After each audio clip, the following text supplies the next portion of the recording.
This episode is full of big news. Big names sitting out on international duty. Big ticketing changes are announced by Newcastle United, and a big update about Newcastle United's future home. I also talk about a match against a goalkeeper with little arms, but we'll get to that. It's the Newcastle United Digest, and it's starting right now.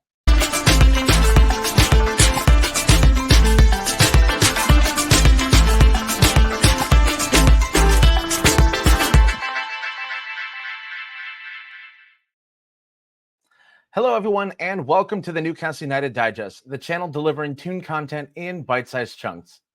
My name is Adam Snyder, and today's episode is full of big news and a preview of what to expect against Everton this weekend. So let's dive into it right away. And first, let's start with international duty. The international break is coming up next week, and a lot of Newcastle players will be heading out to represent their countries. There are a couple of notable misses, and one of them is Martin Dubravka. He suffered an injury Dubravka suffered an injury late in the first half against AFC Wimbledon when he was collided into on a 50-50 ball that was deemed to be offside. He played the rest of the half, but he could not continue after that. And it's reported to be a knee injury, and there's not a whole lot of news about how severe it is, but it's bad enough to keep him out of international duty. And of course, the big one missing international duty is, of course, Alexander Isak. Sweden manager and former Newcastle player John Dahl Tomasson reported Isak's broken toe was the reason why he's sitting out international duty this time around. And if he's not featuring for his home country, it's presumed that he won't be facing Everton this weekend either. And next, let's move on to the big ticketing update. For a lot of Newcastle fans, this is not going to be a very big deal. For any Newcastle fans living near St. James Park or any opposition stadium, and they're looking for any away ticket and away ticket, this is a very short but much needed lifeline for the traveling Toon Army. If you're not familiar with Newcastle's away ticketing program, I can explain the perspective from both the official and fans' perspective. I have gone to several away matches, and all of them have been prior to the takeover. So a lot of my experience is kind of dated, but it'll give you a good perspective on how Newcastle fans have treated each other during these times. Prior to the takeover, Newcastle fans happily resold and gave away tickets to their fellow supporters. While it's technically illegal in England, Newcastle fans were happy to look after each other. Groups on Facebook and accounts on Twitter formed, allowing people to readily and easily find a recipient for their extra tickets. Newcastle fans have had a long-standing but unwritten rule when it comes to offloading their spare tickets, and that is, don't profit off your fellow supporters. Anybody who sold a ticket above face value, or anybody who tried to scam somebody out of money claiming they had a spare ticket but didn't have one, they were named, shamed, and banned from those groups. While it wasn't necessary, a thank you beer at the pub before the match when you collected your tickets was always an easy way to show your appreciation for somebody offering up and selling you or giving you an away ticket. This method of offloading tickets was an easy out for Newcastle fans who, for whatever reason, couldn't make it to a match after they bought their ticket without letting the ticket go to waste. Others saw it as an easy way to accumulate loyalty points without having to put in the hard travel miles across England. However, it still allowed those with not enough loyalty points to attend the matches they wanted an opportunity to get those tickets. No matter which way you look at it, this system allowed people who didn't want to go were able to get away tickets the ability to get them for their friends. Regardless of their motives, it put away tickets in the hands of Newcastle fans who wanted to go to the game and had the ability to go.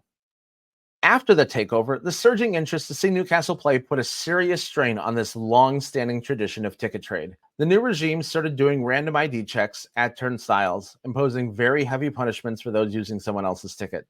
Those caught with somebody else's ticket would not be allowed into the match, and if memory serves me correctly, those people could receive stadium bans of up to a year, maybe longer. I don't remember. What I do remember is the person whose name is on the ticket receives a very, very, very heavy punishment. That includes a forfeiture of their season ticket and their loyalty points. I can't remember if that also included a stadium ban of any time.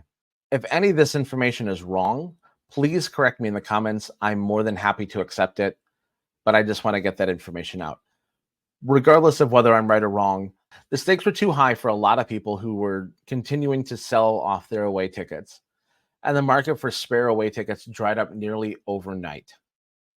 This week, Newcastle offered an opportunity for away ticket transfers to people on their friends and family lists. They must be a MAGS or MAGS Plus member in order to receive it, and full details can be found on the Newcastle United website. There are some pros and cons to this new program. The pros for this new program are, well, first off, it exists. The random ID checks were criticized as being very draconian and assuming that Newcastle fans were committing illegal acts, and it didn't really allow them to give the ticket away in the case of a last minute situation. This resulted in a lot more empty seats in away ends, and it takes away from the atmosphere, especially for those who are traveling. The other pro is that it's a step in the right direction. This has been a sore point in some of the ticketing calls that I've been on, and it's good that Newcastle is implementing those recommendations from their fan base. It's not all sunshine and rainbows, though. While it is a step in the right direction, there are still some pretty significant drawbacks. The first one is the short transfer window. At program launch, this window is only open from 72 hours prior to kickoff until 5 hours before kickoff. Even if someone cannot make it, it doesn't allow for the person receiving the ticket a lot of time to find travel for a match. Given the price of train tickets in England, this could be hundreds of pounds more out of pocket, or they had to buy their travel on faith that they would be able to find a spare prior to going. The other con to this is the low number of transfers allowed. This program allows any supporter to transfer their away ticket up to twice a year. Twice. For people that are going 19 times plus the cups. Twice. I get the intent of establishing this program, and it is a step in the right direction. I just get this gut feeling that it may not be enough to satisfy Newcastle fans in the long run. I just hope that this is a test for a future expansion of this program that allows for more robust transfer. Speaking of ticketing demand issues, the systems in place to distribute home tickets have also come under fire since the takeover. One of the big visions laid out during the sale and negotiation period, as well as the first months following the sale, the Saudi Public Investment Fund and Reuben Brothers have been very vocal about a larger stadium. Initially, they were very vocal about their desires to expand St. James Park, knowing full well the previous failed attempts to move the Magpies away from St. James Park. However, a new stadium solution has been floated this year, and it could prove to be a winner. Just north of St. James Park is Leazes Park, and has been named in numerous reports to be a potential stadium site that could silence Newcastle's previous critics about leaving the cathedral on the hill. This plan would put the new ground further up the hill, tear down the existing stadium, and make the former St. James Park location a new green park area to replace Leazes Park, which is a green area. Newcastle have taken a lot of fan input on this decision. A fan survey was conducted by the club asking supporters about the future home of Newcastle United. Did they want St. James Park to be expanded, or were they open to a stadium in a nearby location? Just this week, Newcastle met with the fan advisory board to discuss the possible options available to the club. As the club announced the meeting with the fan advisory board on this matter, they also stated that they will announce their stadium plans in January 2025. Newcastle has come under fire a little bit for taking their time on when they're going to announce this plan and what their plan is going to be. But for once, I actually agree with this slow, methodical approach. I've not been a big fan of a lot of the decision-making process that's been going on with Newcastle United. I think a lot of things have been a little bit on the slow side in terms of decision-making and execution. But for this one, it's such a major, major, major decision. I'm okay with them taking their time, doing their feasibility studies, getting input that they want from fans, what they think, and then based on that, making the ultimate decision on what to do. Because right now, option A is expand St. James Park by about 10 to 12,000 seats, putting the capacity somewhere between 65 and 70,000. I'm assuming that included with that expansion will be some modernization of St. James Park, with the rumored price tag to be around £1 billion. During construction, it would also cause significant reduction to Newcastle's capacity, especially in the Gallowgate end, which has been the prime target of expansion as part of the plan. Assuming Newcastle's council will approve it, building on the Lees Park site would allow Newcastle to build a dream stadium with a clean slate. This could be the opportunity the Saudis have been looking for to truly place Newcastle on the map with a fully state of the art stadium built with massive capacity. I'm sure the architects would take inspiration from the recent mega stadiums built here in the United States, such as SoFi Stadium for the Los Angeles Rams and Allegiant Air Stadium in Las Vegas for the Raiders. The recently revamped Bernabeu for Real Madrid could also prove influential. And right now, last I saw, the initial estimates put this option at around £3 billion. My personal opinion is let's build a new stadium, but it has to be close to the city center. One of the things that makes St. James Park so special right now is the proximity to the heartbeat of the city. The entire city is electric on match day from the moment you wake up, with nearly everybody's movements having something to do with their upcoming plans for the match that day. Taking the stadium away from that atmosphere would be a major disservice to Newcastle fans everywhere, as well as Newcastle itself. Personally, I think that the logistics to expand St. James Park for 10 to 12,000 seats doesn't seem like it's worth the hassle.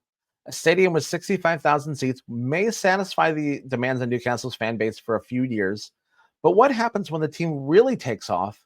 We're back at square one and £1 billion lighter in the bank accounts. So I get the idea of trying to preserve St. James Park. It's also something that could potentially leave a lot of revenue on the table. I think that expanding St. James Park with all the hassle that it's going to entail is going to leave money on the table as well. One of the things you can do with a bigger stadium and a state of the art stadium, Real Madrid's new stadium has shown just what you can do when you have a clean slate and you think outside the box a little bit. They've turned a cathedral of football into a beautiful multi-purpose stadium that it doesn't take away from the soul of the stadium, but it also allows them to have more than just Real Madrid's matches there. The pitch can slide away. You can put a solid floor down or AstroTurf down to host NFL games.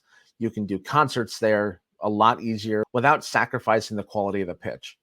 So by doing that, you can use this new stadium for more than just football. On away weekends, you can have concerts there. You can have other big events there. It's an opportunity to maximize the revenue of the stadium, which means more money in Newcastle United's pocket. And probably the most important part of the week is, of course, match day. And let's talk about what we can expect on Saturday.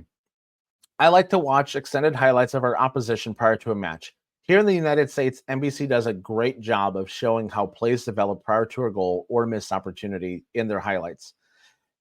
It really reminds me of similar cuts and similar length of extended highlights that you see on Match of the Day on the BBC.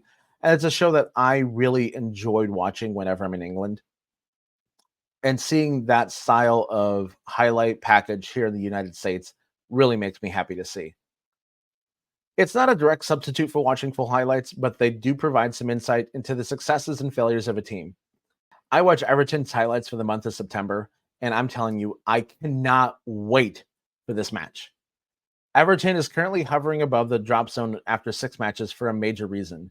They cannot defend to save their lives. Their center backs look like they do not communicate with each other very well, and they are especially vulnerable on the counter and set pieces. During the normal run of play, Everton allow a lot of possession in the center of field. They do not cover passing lanes out to the wings very well. This could be a field day for the wingers of Barnes and Murphy to run rampant down the channels. It also means that any runs from either Livermento or Hull down the wings could free up Barnes and Murphy to float in the penalty area for scoring chances of their own. Their backline was easily beat by a through ball on the ground, and that has quickly become a specialty for Bruno and Jacob Murphy this season, so expect to see potential opportunities from Gordon and Barnes just sliding their way right through Everton's defense like Swiss cheese. I'm really hoping this is the case because I really want to see Anthony Gordon score against his former club after they treated him so horribly on his way out. I alluded to this already, but their lack of communication on the defensive side of the ball is also evident in how they defend set pieces. They've conceded 2 goals off set pieces in their last 3 games, and one of these goals was on a second effort after a corner. So the possibility of dropped heads after an initial clearance could provide more opportunities in these situations. However, they're not completely toothless in attack. Dwight McNeil has been their informed man, scoring 3 goals in the last 3 games. Each of his goals come in different types of plays, including one where he just stripped a defender and rifled a shot off. I expect Cher to take the reins in containing him just because McNeil has more pace and is more of a long range threat, as opposed to Byrne taking the lead and containing Erling Haaland last week. The big Norwegian for Man City brought more aerial threat and a danger in the penalty area compared to McNeil. They're also pretty talented on set pieces as well, having scored 2 goals from dead ball situations in September. This will be a test for guys like Dan Byrne to show his aerial prowess, with the rest of the defense there to win any second balls that may drop, preventing any shots after the aerial challenge. For me, the most important key to this game will rely on Newcastle's midfield to dictate it. The trio of Joelinton, Bruno, and Tonali were formidable opponents against Man City last weekend, and this weekend will be the real reason why Newcastle fans have wanted to see them play together so badly. This struggling Everton side will be their time to go into boss mode and command the center of the park for 90 minutes. If a goal is needed down the stretch, bringing Willock on will be a good 1-2 punch. Little Joe can provide extra injection of pace into the side, and his ability to time runs behind defenses could prove to be very, very effective. I think that this is going to be a 3-0 or a 3-1 win with Barnes and Gordon scoring, and probably I could see Cher scoring off of a set piece as well. Here's my starting 11 for the game. In goal, you're going to have Nick Pope. Nick Pope has not shown any reason why he shouldn't be starting this game, especially with the loss of Martin Dubravka. I think you'll see Vlachodimos and Ruddy on the bench, but I don't see Pope missing this game. On defense, I think you're going to see Livramento, Cher, Byrne, and Hall from right to left. Trippier came off hurt during the AFC Wimbledon game, and I think Tino will be more than capable of handling this game. Cher and Byrne, of course, they're going to be our go-to center back pairings. And Lewis Hall last weekend showed just how much he's improved against Man City, and I think he'll really have a lot of fun playing against Everton on Saturday. And midfield, I've already mentioned them already. Tonali, Bruno, Joelinton. That's a no-brainer. They're going to dominate this game. I'm looking forward to seeing this happen. And of course, up top, with the absence of Isak, you're going to see Murphy, Gordon, and Barnes.